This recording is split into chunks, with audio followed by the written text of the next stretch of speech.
सिंदूर।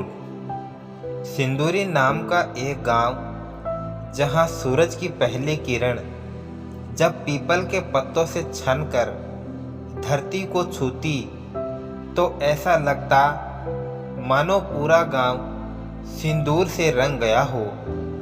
इस गांव में रहती थी सुमित्रा, एक साधारण लेकिन तेजस्वी लड़की। न माथे पर बिंदी, न गहनों की चकाचौंध, पर हर सुबह उसके माथे पर चमकता था लाल सिंदूर। लोग चकित होते, ताने मारते और कहते कि बिना ब्याही औरत सिंदूर कैसे लगा सकती है। लेकिन सुमित्रा हर दिन मुस्कुराकर कहती, ये सिंदूर मेरे आत्मसम्मान का है। यह देवी माँ ने मुझे दिया है। देवी माँ के मंदिर में रोज सुबह वह पूजा करती, घंटों बैठकर ध्यान लगाती। कुछ कहते वह पागल है, कुछ कहते कोई तपस्विनी है, लेकिन सुमित्रा जानती थी कि उसकी साधना व्यर्थ नहीं है।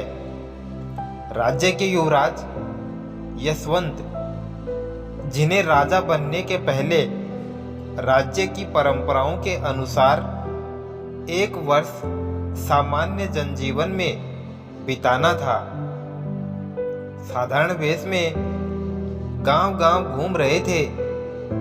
जब वे सिंदूरी पहुंचे तो पहली बार सुमित्रा को देखा।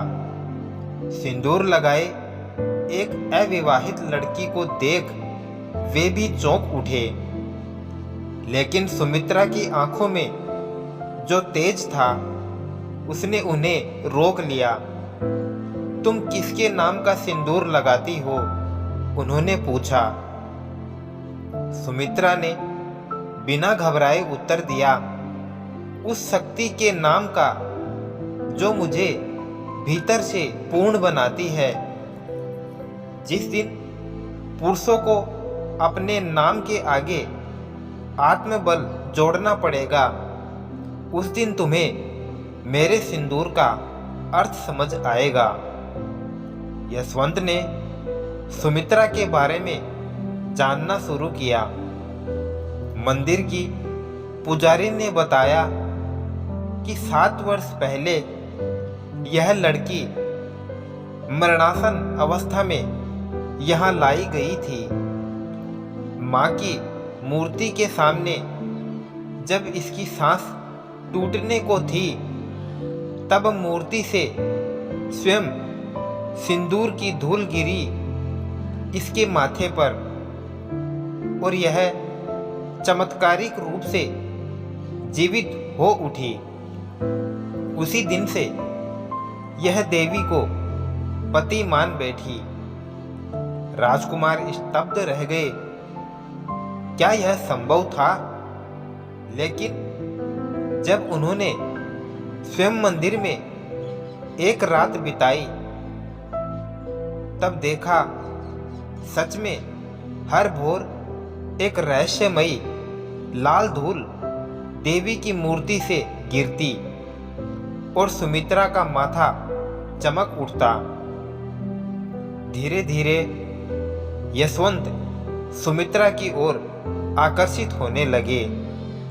वह उसकी बुद्धि, उसकी संकल्प शक्ति और उसकी आस्था से प्रभावित हो गए।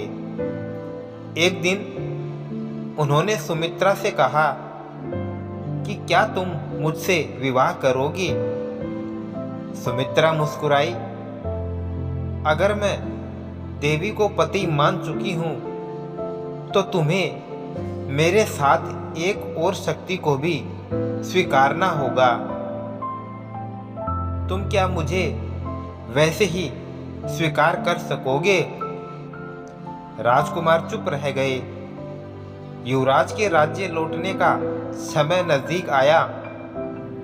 उन्होंने सुमित्रा को राजमहल में चलने का प्रस्ताव दिया, लेकिन तब गांव में एक भयंकर महामारी फैल चुकी थी। सुमित्रा ने निर्णय लिया कि वह गांव नहीं छोड़ेगी। वह रात दिन लोगों की सेवा में जुट गई।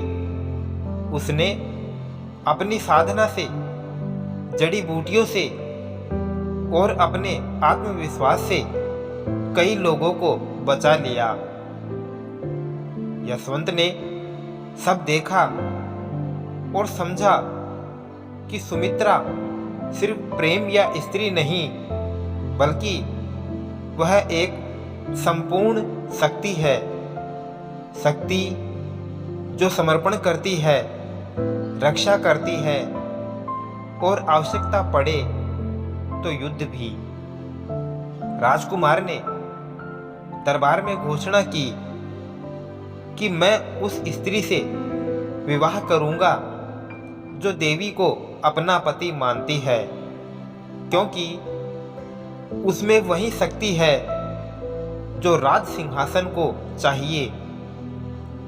वह मेरी पत्नी नहीं, रानी बनेगी, बिना अपना सिंदूर मिटाए। राज्य में पहली बार एक स्त्री ने 2 सिंदूर धारण किए, एक देवी माता का और एक पति का। सिंदूरी गांव की यह परंपरा अब पूरे राज्य में फैल गई। अब स्त्रियां सिंदूर को केवल किसी पुरुष की पहचान नहीं, बल्कि अपनी आस्था, आत्मबल और देवी से जुड़े रिश्ते के प्रतीक के रूप में भी पहनने लगी। और सुमित्रा वह रानी बनकर भी हर सुबह देवी माँ के सामने बैठती और पहले वही सिंदूर चढ़ाती जो उसे मृत्यु से जीवन और जीवन से सम्मान तक लाया था। दोस्तों, यह कहानी नारी सम्मान, आत्मबल और प्रेम के रहस्यमयी स्वरूप को दर्शाती है, जहां सिंदूर केवल एक सामाजिक परंपरा नहीं, बल्कि एक आध्यात्मिक शक्ति का प्रतीक बनता है। तो दोस्तों, अगर वीडियो अच्छा लगा तो लाइक करें, शेयर करें और साथ ही साथ चैनल को सब्सक्राइब कर बेल आइकन जरूर प्रेस कर लें, ताकि आने वाले नए वीडियो की नोटिफिकेशन आप तक सबसे पहले पहुंच जाए। वीडियो को अंत तक देखने के लिए आपका दिल से बहुत बहुत धन्यवाद। जय श्री श्याम।